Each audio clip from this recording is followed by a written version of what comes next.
Fox News alert, as terror is eyed in the Ohio State attack yesterday morning, we're learning more about the suspect. His name is Abdul Artan. He was a legal permanent resident. So what does that mean, and what kind of rights does he have? And how many more are there waiting in the wings? Joining us right now, Fox News senior judicial analyst Judge Andrew Napolitano. Morning, guys. Judge, how do you get a status like this? You apply for it.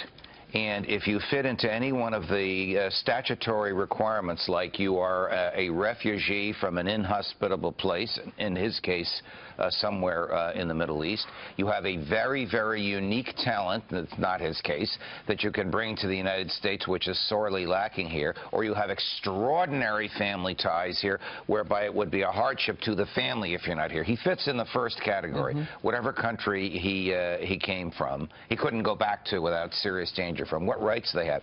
They have the same rights as the rest of us, except they can't hold office and they can't vote.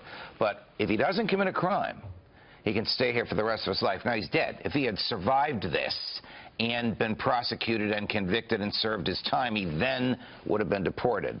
Now, you may say, well, what good is that? Well, if a permanent legal resident commits a felony, basis for deportation. Well, he was a permanent legal resident, but apparently, according to the stuff we're seeing on Facebook and everywhere else, he didn't feel like he fit in, and ultimately, it looks like he's self-radicalized and did this. You know, there's a lot of use of the word terror. Is what he did terrifying? Absolutely. Was he connected to a foreign terrorist organization? They're going to have to look for that, because if he was, they have to know about that line of communication. He had a stop in Pakistan. Yes, yes. Judge. The technical definition, the legal definition of terror is 2 or more acts of violence intended to disrupt or change the policy of the government. Do we have 2 acts of violence? Yeah. Yes. We had the car plowing into people, and we had the slashing. Each one of those slashes is a separate act of violence. So the question is, we don't know this because he's dead. We have to infer it from the evidence about him. What was his intent? Yeah, 11 people injured. 1 is in critical condition this morning.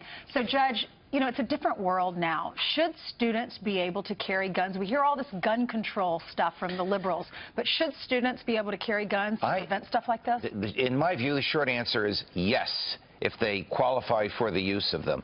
I was appalled, but not surprised, at the left yesterday using this incident, which did not involve guns. The only gun involved saved life at the hands of that heroic cop. Here he is. Tim Kaine tweeted out immediately, deeply saddened by the senseless act of gun violence. Ann Donahue tweets it, sure it would be presidential for Trump to use Twitter to condemn gun violence.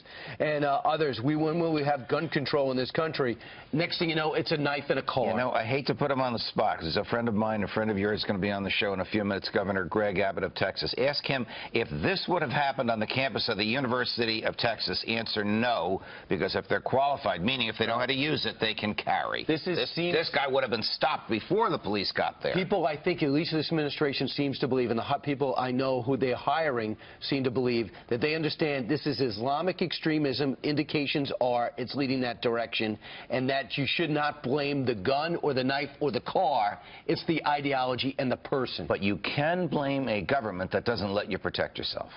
Exactly. All right, Judge. No argument. I say that with great respect. Judge, I rest your case. All right, I say that with great respect to John Kasich, the governor of Ohio, our former colleague. It's not his fault, but it's part of the system. All right, Judge, thank you very much. You're welcome, guys. All the best.